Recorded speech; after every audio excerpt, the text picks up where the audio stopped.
Alright, so we're going to very quickly look at how to use the discriminant to determine the number of real solutions and overall the types of solutions in the function.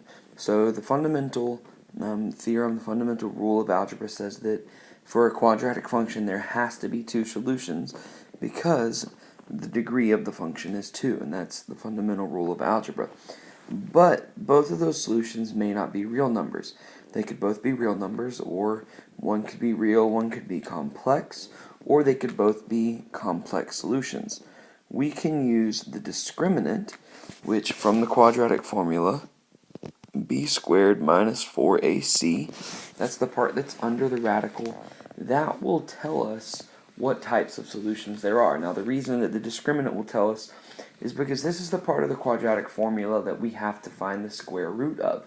And when we find the square root, this determines whether our answers are going to be real. So if we end up with something positive, we can find the square root of a positive number, so we'll have real solutions. If we end up with something negative, well, the square root of a negative number is complex, so we end up with complex solutions. Or possibly if we end up with 0, there's only going to be one real solution because the square root of 0 is 0. We don't have to worry about it being plus or minus. There's not a plus or minus 0. So there's only one real solution, which must mean there also has to be one complex solution. So right now we're not trying to find solutions, just determining the types of solutions that there are to this function.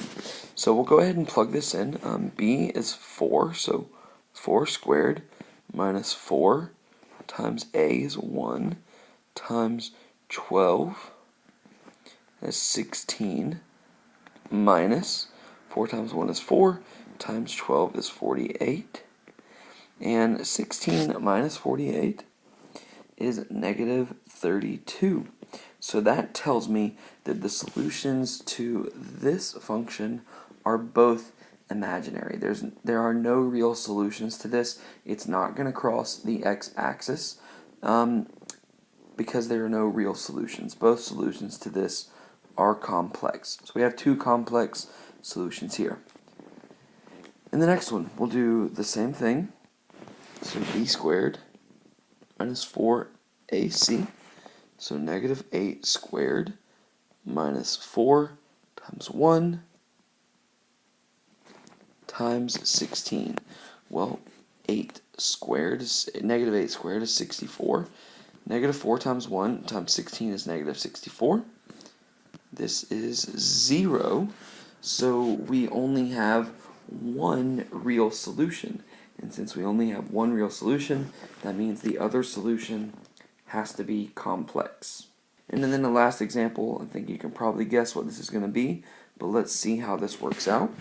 We have negative 3 squared minus 4 times 1 times negative 5.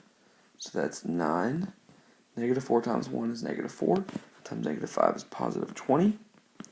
29, which is a positive number. So in this example, we would have two real number solutions. On the graph, it would cross the x-axis twice because we have two real solutions.